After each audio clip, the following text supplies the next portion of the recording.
we got another good one here for you from Pastor Price, going back to 1998.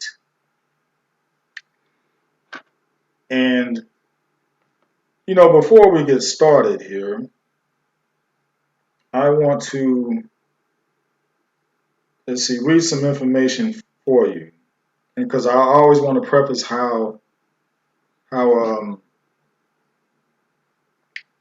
people want to always say that, well, racism is dead, and why do you keep bringing it up? You just trying to start stuff all the time. Why don't you just leave it alone? But here's the thing, I can't leave it alone.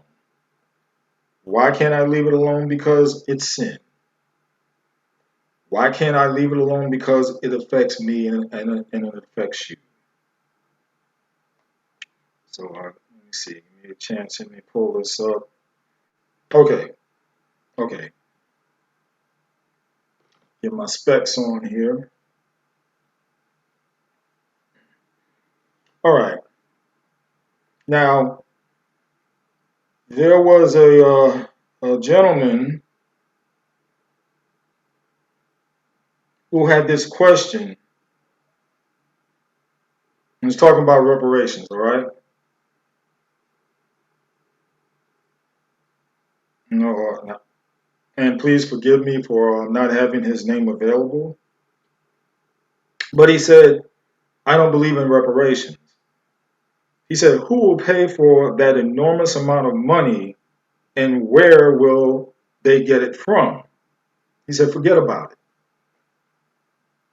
So here was my answer to him. I said, the Bible includes several passages that support the concept of reparations, most notably the story of the Israelites leaving Egypt and taking wealth with them as compensation for their slavery, found in Exodus 12:35 through 36, which is often cited as a biblical example of reparations. Other verses like Deuteronomy 15, verses 12 through 15, also speak about freeing slaves and providing them with necessary items, further reinforcing the idea that restitution for past wrongs. You ask, and I ask him, of where would the money come from? Well, all they have to do is pretend we're a nation under siege like Ukraine, and like magic, the money appears. Here's facts. America gave $4 billion to Ukraine this year. This year, they gave $4 billion to Ukraine with no questions asked as to where the money is coming from. No questions asked. But when it refers to black citizens, African Americans, the question always comes up, where's the money coming from? But $4 billion goes to Ukraine. Make that make sense. Indicate that the beast of the field which tempted Eve was a negress. The word negress is a word coined for a black female. Right. You started this stuff. It wasn't blacks that went to Europe and grabbed white folk and brought them over here and put them in slavery. It was your ancestors, white folks. Right. Now, I don't mean... Now, I know at the same time people will say, well, black people, they had a hand in that too. They were selling their own people to the white people who came over. Yeah, that was true. That was true. But at that time also, just like when it talks in the Bible about slaves, slavery either happened when one nation went to war against each other, and you have many nations in the continent of Africa. And people need to stop saying that or thinking that when they say Africa, they're talking about one whole nation. It's not. It's a continent of many nations. So when people went to war against each other, those who lost were enslaved for at least a period of 7 years. The same held true to if you owed a debt to someone, you were indebted to that person for 7 years. Or either that or if there was money to be paid for your freedom, so to speak, before that 7 years, then fine, that was okay also. This is also referenced in the Bible. But when it came to the Americans, so to speak, they took it a step further. They went out of the realm of slavery as people knew it up until that point. So when we talk about blacks selling other blacks to America, part of that was that mentality concept of how they did slavery, but at the same time now, they were still wrong to sell their own people to the white man, not really investigating or knowing that how their people would be treated. And then they're taken over to another land across the ocean. So they were wrong in that concept. But overall, what Pastor Price is talking about is how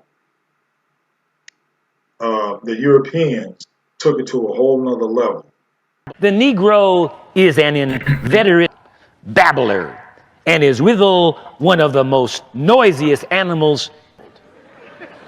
End of quote.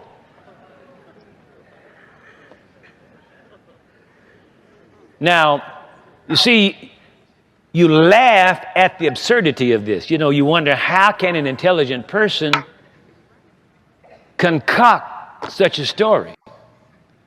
But the church, and primarily the white church, I'm sorry, y'all are the ones that are the majority. You started this stuff. It wasn't blacks that went to Europe and grabbed white folk and brought them over here and put them in slavery. Right. It was your ancestors, white folks. Exactly. Now, I don't mean that, you know, personally, so don't take it personally. But we need to know this is your heritage. This is a white man writing this.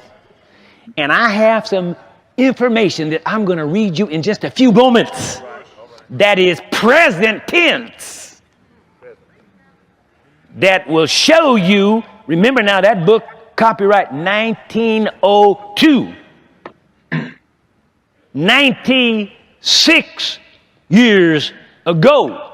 Right. But this stuff is still alive today. And it bodes well for 2024. Mr. Carroll goes on to say on page 402, I quote, all the circumstances indicate that the beast of the field which tempted Eve was a negress. The word negress is a word coined for a black female. Wow. You know. This is a black woman. Now get this. Beast of the field. All the circumstances indicate that the beast of the field which tempted Eve was a negress. Hold up. To call the black woman the beast of the field. This person has taken what the Bible said to a whole other level, twisted it, contorted it, and made a mockery of it. And people believe this. People believe this garbage. Unbelievable. Who served Eve in the capacity of maidservant.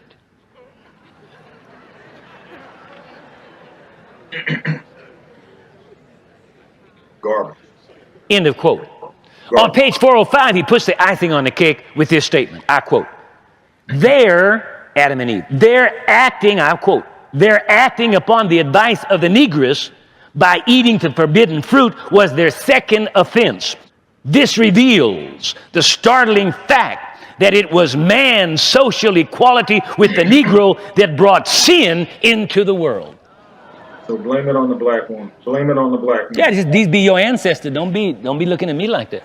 So These are your folks. Say These are your that. people. Grandfathers, great-grandfathers. Wow. That's how this stuff got here.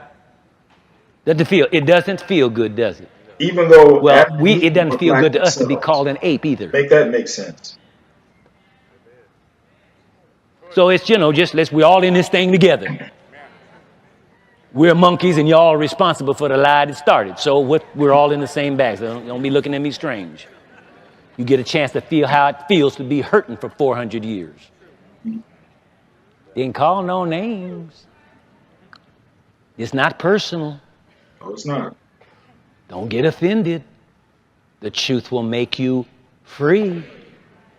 Some of you black people also. This is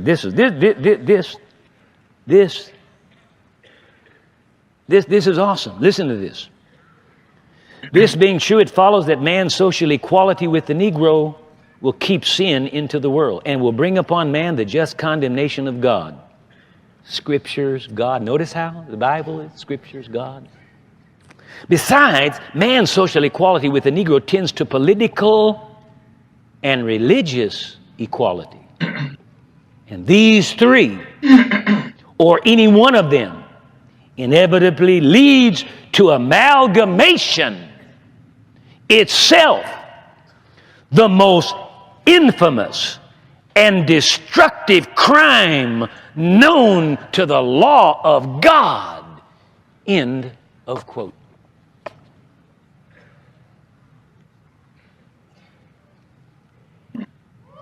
That's why they fight so hard and try to show that can't let no black and white folks get together sexually.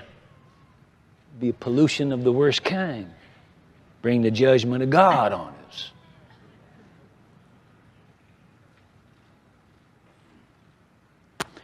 End of the quote. Now, this we could call past history. But let us bring it up to today. I'll just hand us some information. I didn't have this. This was not a part of my thing, but people are giving me things now and then. My grandson, Alan Evans, is in college. He's in the University of California at Santa Barbara. And there is a black lady who is the head of the Black Alumni Association at UCSB. She said it was difficult. Now, my daughter, you heard this. My oldest daughter, Angela, who is Alan's mother, was at the school and heard this with her ears. This is just recently. This lady, she said it was difficult in the 60s when she went to college because of the community bathrooms. When she went to take her shower, a white girl was staring at her. And when she asked her what she was looking at, she replied, "Well, you don't have a tail." But hey, we just read it. See, it's been going on all the time. Oh, yeah. You don't have a tail. I wonder where she learned that. Right. Maybe she was reading Mr. Carroll's book, or maybe her father, because, we're talking about college kids, 18, she didn't live in 1902. I wonder where she learned that. White people, they come up to black people today, talking about, can I touch your hair?